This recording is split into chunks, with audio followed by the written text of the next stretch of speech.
Hello student, welcome to unique Shikshan Sansthan Sikar. मैं गोकुल आज आपके लिए इस वीडियो में लेके आया हूँ क्लास 9th विज्ञान विषय चैप्टर फर्स्ट, इसका पार्ट थर्ड।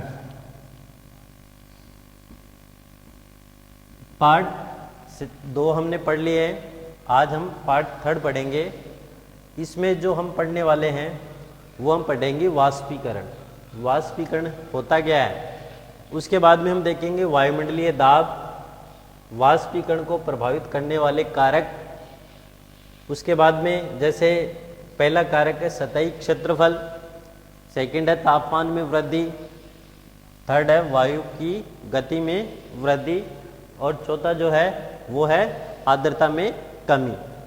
फिर उसके बाद में हम देखेंगे वाष्पीकरण के कारण शीतलता और वाष्पन द्वारा ठंडक उत्पन्न करने के कुछ उदाहरण, जिसमें जैसे सूती वस्त्रों का पहनते, हम सूती वस्त्रों को क्यों पहनते हैं उसका क्या कारण है, और जो बर्फीले जल से भरे गिलास है उसके चारों तरफ जल की बूंदें एकत्रित हो जाती है, इसका क्या कारण है।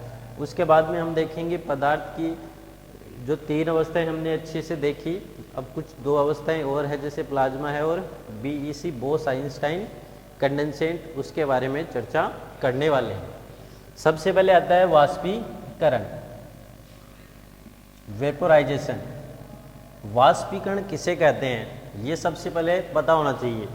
तो वाष्पीकरण क्या होता है, जल का वाष्प के रूप में बदलना, जल का वाष्प के रूप में परिवर्तित होना वाष्पीकरण कहलाता है। या हम लिख सकते हैं द्रव का वाष्प के रूप में परिवर्तित होना क्या कहलाता है, वाष्पीकरण कहलाता है।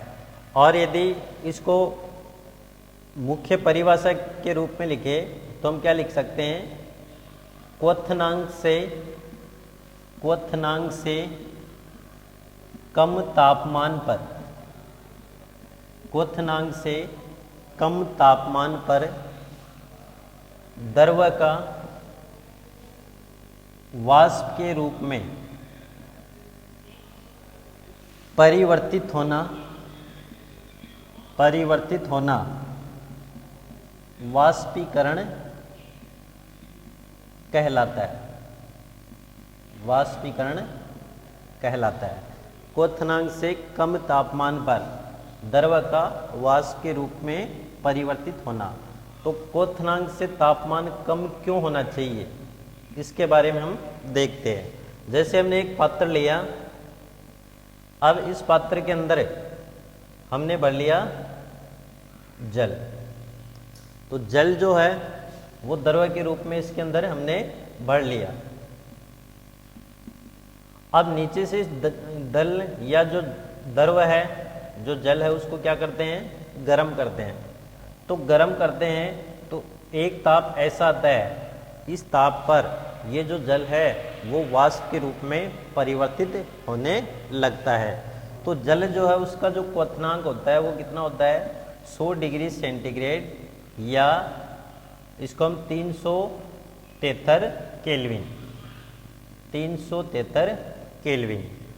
अब 373 केल्विन से कम तापमान होना चाहिए जिसमें जो द्रव है वो वाष्प के रूप में परिवर्तित होना प्रारंभ करता है। इस घटना को हम क्या बोलते हैं, वाष्पीकरण कहते हैं। अब उसके बाद में हम देखते हैं कि वाष्पीकरण हमने समझा, फिर आता है वायुमंडलीय दाब। तो वायुमंडलीय दाब को हम किस प्रकार परिभाषित कर सकते हैं, वायुमंडलीय दाब, वायुमंडलीय दाब। तो वायुमंडल में उपस्थित वायु का दाब क्या कहलाता है, वायुमंडलीय दाब कहलाता है। वायुमंडल में उपस्थित वायु का दाब वायुमंडलीय दाब कहलाता है। वायुमंडल में उपस्थित वायु का दाब वायुमंडलीय दाब कहलाता है। और जो समुद्र तल होता है, समुद्र तल की सतह पर, समुद्र तल की सतह पर वायुमंडलीय दाब का मान 1 ATM एटमॉस्फेयर होता है। 1 ATM या 1 एटमॉस्फेयर होता है। एटमॉस्फेयर जो होता है, एटमॉस्फेयर या ATM गैसीय दाब के मापन का मात्रक होता है। मापन का मात्रक होता है। यानी 1 ATM या एटमॉस्फेयर जो दाब होता है वो गैसीय दाब के मापन का मात्रक होता है। और जो सामान्यतः दाब होता है, और दाब का मात्रक क्या होता है, SI मात्रक। अंतर्राष्ट्रीय पद्धति में जो मात्रक होता है, अंतर्राष्ट्रीय मात्रक क्या होता है, पास्कल होता है। दाब का अंतर्राष्ट्रीय मात्रक क्या होता है, पास्कल होता है। तो 1 ATM जो होता है वो किसके बराबर होता है, 1.01 × 10⁵ पास्कल। 1 ATM 1.01 × 10⁵ पास्कल के बराबर होता है।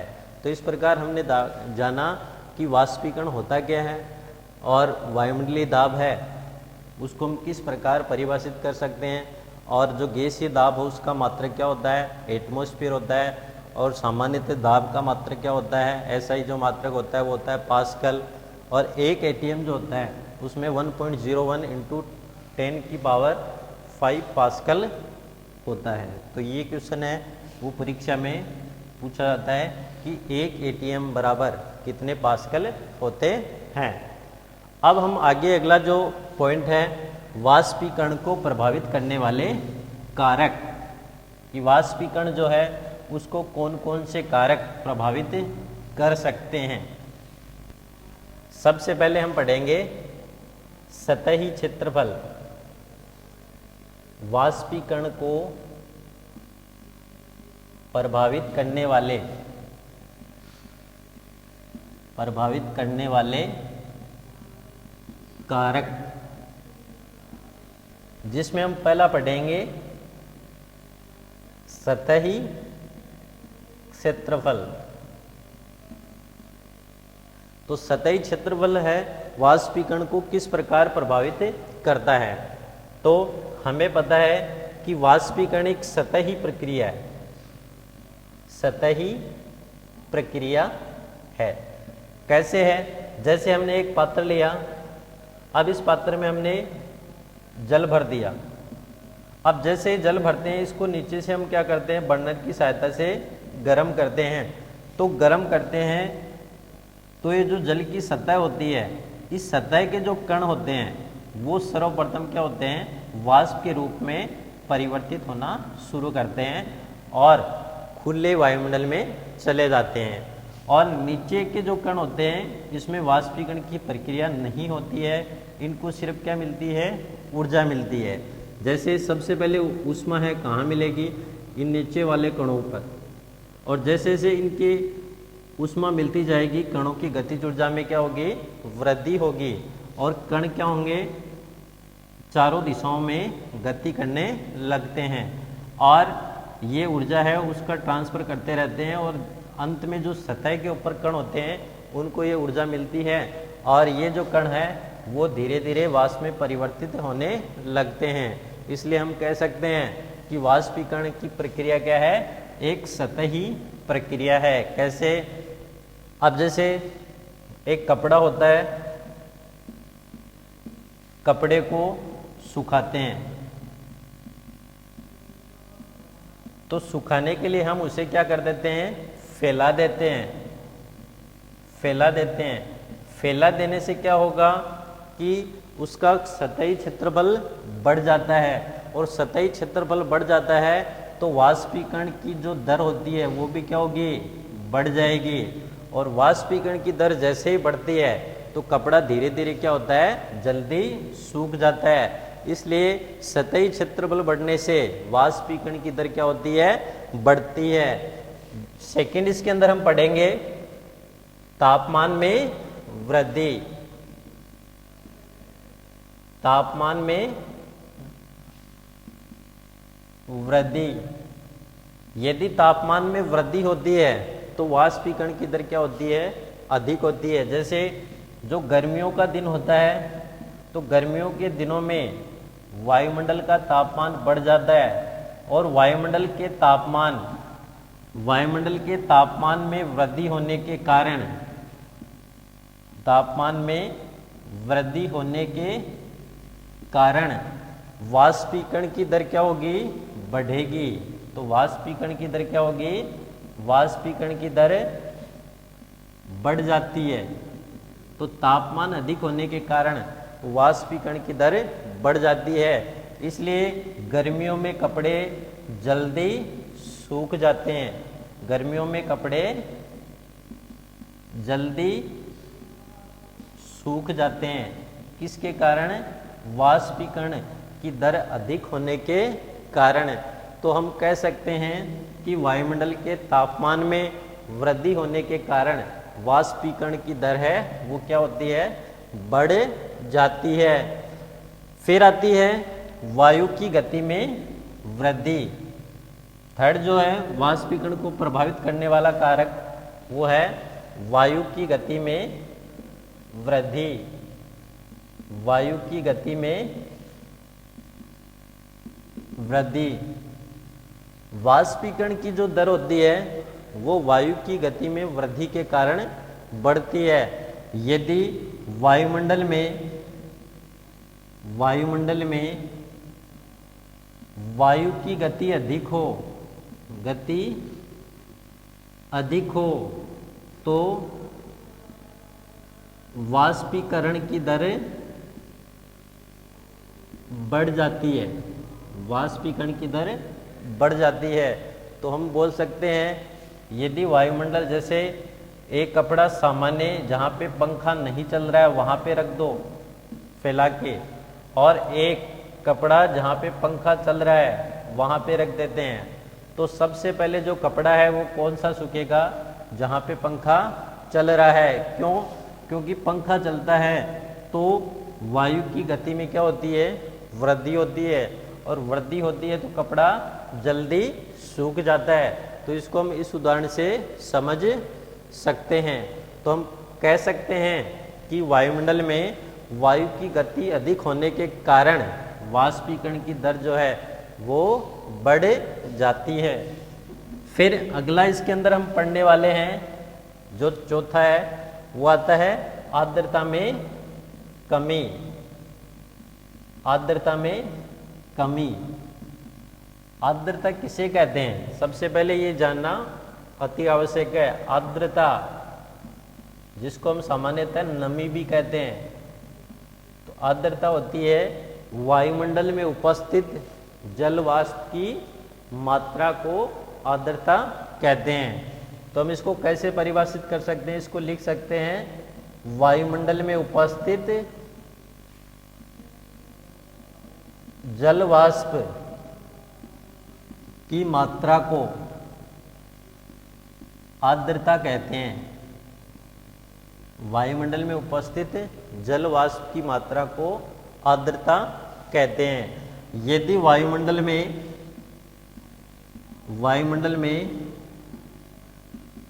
आर्द्रता अधिक होगी,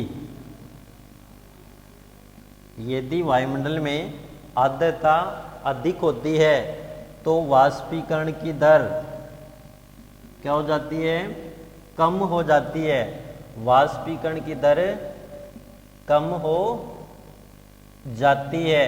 तो हम कह सकते हैं कि वायुमंडल में यदि आर्द्रता है वो बढ़ रही है तो धीरे धीरे वाष्पीकरण की दर क्या हो जाती है, कम हो जाती है।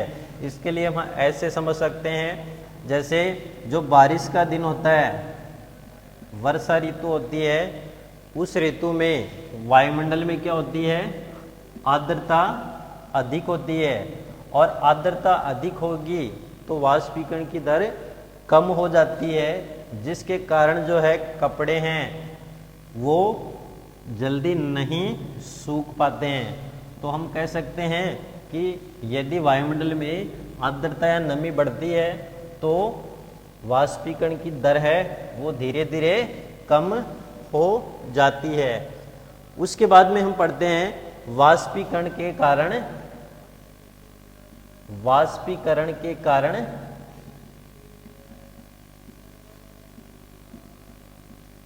शीतलता।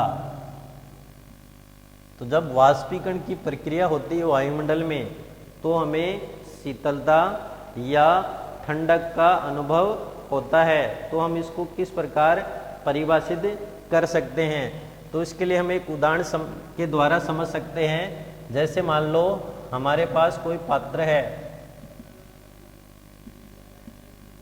इस पात्र में हमने क्या भर दिया, जल भर देते हैं। अब धीरे धीरे इस पात्र को क्या कर देते हैं, वायुमंडल में खुला छोड़ देते हैं। वायुमंडल में खुला छोड़ देते हैं। अब इसको जब वायुमंडल में खुला छोड़ते हैं तो हम क्या देखते हैं कि कुछ दिनों में इसमें क्या प्रक्रिया होगी, वाष्पीकरण की घटना।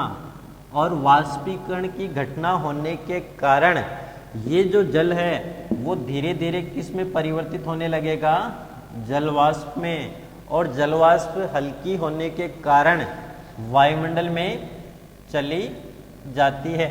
और हम देखते हैं कि कुछ ही दिनों में ये जो जल है इस पात्र के अंदर भरा है, ये जल क्या हो जाता है, कम हो जाता है या धीरे धीरे नष्ट हो जाता है। तो ये होता क्यों है, तो इसके लिए हम क्या करते हैं, क्योंकि जब वाष्पीकरण की प्रक्रिया होती है तो हमें पता है कि वाष्पीकरण एक सतही प्रक्रिया है। जब सतही प्रक्रिया होगी तो वाष्प यहाँ से बनेगी, यानी इसको ऊष्मा मिलेगी तो ये वाष्प बनती है और वायुमंडल में चली जाती है। और इसका स्थान लेने के लिए ये जो कण है वो वायुमंडल से क्या कर लेते हैं, ऊष्मा को ग्रहण कर लेते हैं, जिसके कारण हमें शीतलता का अनुभव होता है। तो इसको हम कुछ उदाहरण के द्वारा समझ सकते हैं। जैसे एसीटोन के उदाहरण के द्वारा भी हम इसको समझ सकते हैं। एसीटोन या जो नेल पॉलिश है को हटाने वाला द्रव है, नेल पॉलिश को हटाने वाला द्रव है। जब एसीटोन को हथेली पर डालते हैं तो इसका क्या बन जाता है, सतही क्षेत्रफल बढ़ जाता है। सतही क्षेत्रफल बढ़ जाता है और सतही क्षेत्रफल बढ़ जाने के कारण ये जो एसीटोन है वो हमारी हथेली से ऊष्मा को ग्रहण कर लेता है। हथेली से ऊष्मा को ग्रहण कर लेता है, जिसके कारण हमें क्या, शीतलता या ठंडक का अनुभव होता है। शीतलता या ठंडक का अनुभव होता है। तो इस प्रकार एसीटोन के द्वारा हम ये समझ सकते हैं कि जब इसको हथेली पर डाला जाता है तो ये हमें शीतलता या जो ठंडक है उसका अनुभव किस प्रकार करवाता है।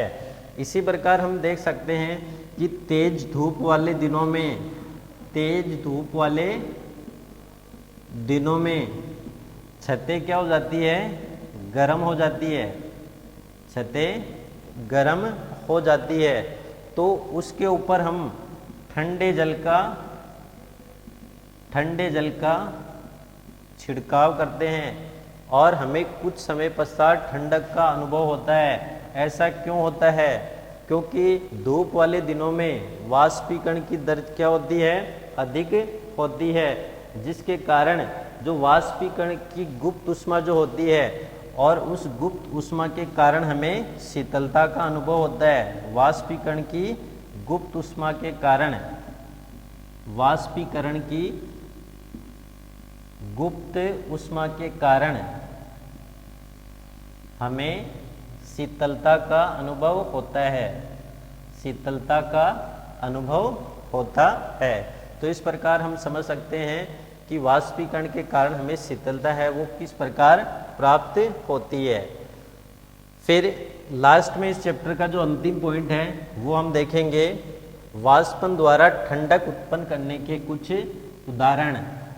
वाष्पन द्वारा ठंडक उत्पन्न करने के कुछ उदाहरण। वाष्पन द्वारा ठंडक उत्पन्न करने के कुछ उदाहरण, जिसमें हम पहला देखते हैं सूती वस्त्रों का पहनना। हम गर्मियों में सूती वस्त्र क्यों पहनते हैं? क्योंकि जब गर्मियों में वाष्पीकरण की दर क्या होती है? वाष्पीकरण की दर अधिक होती है, और वाष्पीकरण की दर जब अधिक होगी तो पसीना क्या आता है? पहले बात तो हमें पसीना अधिक आता है, और पसीना अधिक आगा, और सेकंड है वाष्पीकरण की दर अधिक होती है।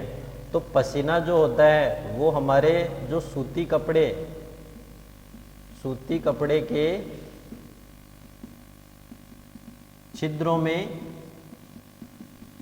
चला जाता है, और छिद्रों में जाने के पश्चात वाष्पीकरण के कारण ये पसीना वाष्प के रूप में वायुमंडल की ऊष्मा ग्रहण करके, वायुमंडल की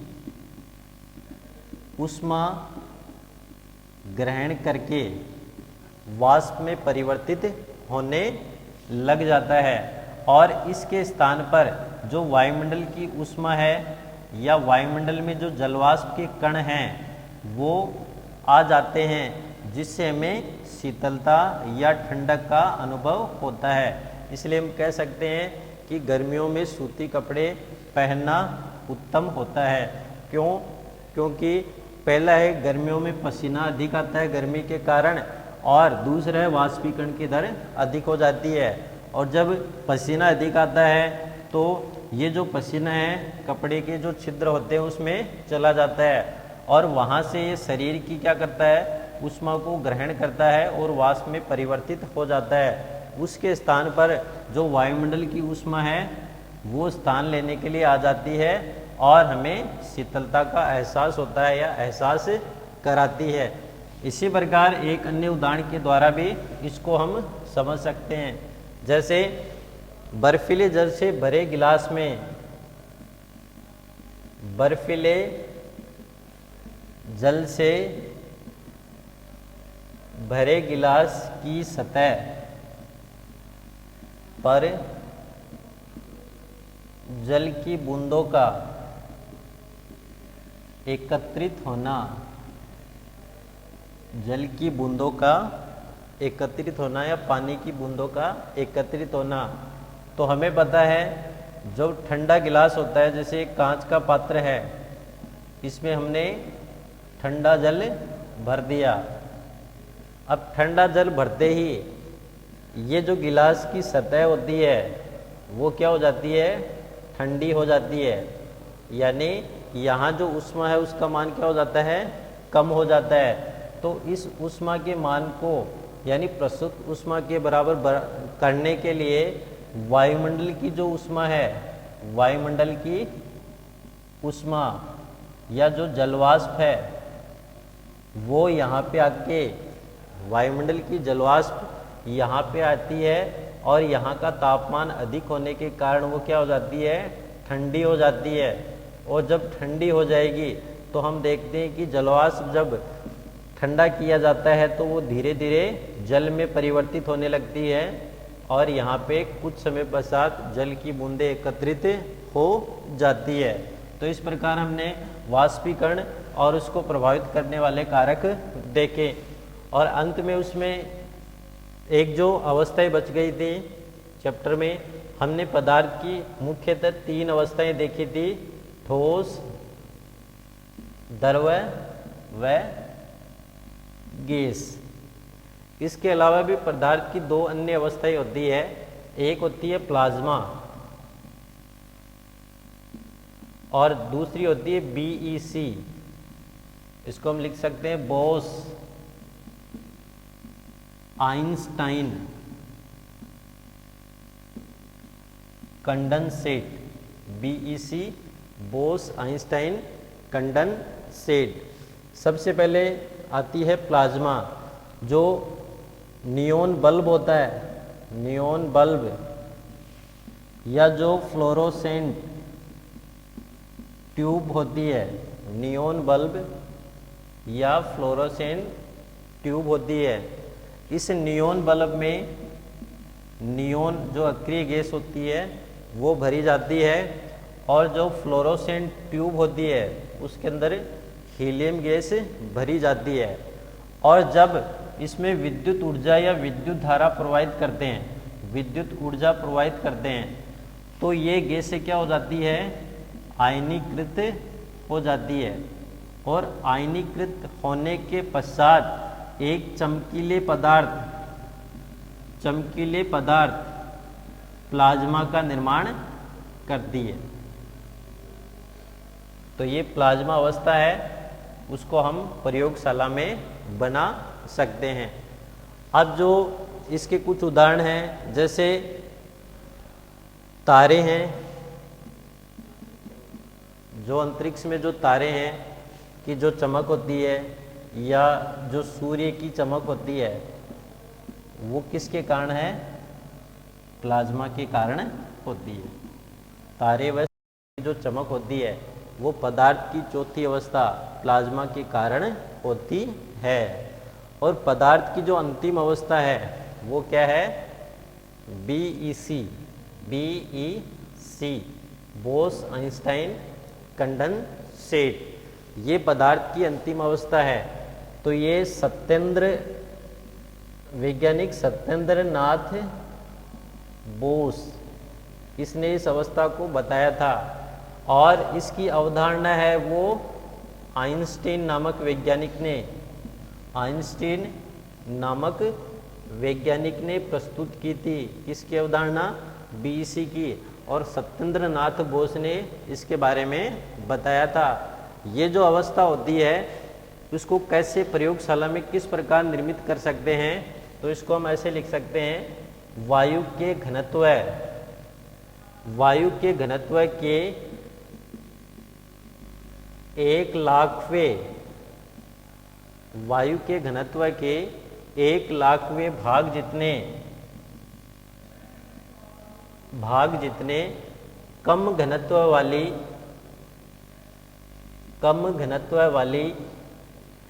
गैस को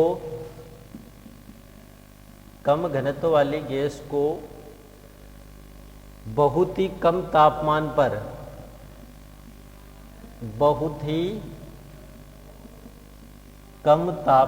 पर ठंडा करके बीईसी को तैयार किया जा सकता है। बीईसी को तैयार किया जा सकता है, यानी वायु के घनत्व के 1,00,000वें भाग जितने कम घनत्व वाले गैस को बहुत ही कम तापमान पर, बहुत ज़्यादा कम तापमान पर ठंडा करके बीईसी बोस आइंस्टाइन कंडेंसेट अवस्था जो है उसको तैयार किया जा सकता है।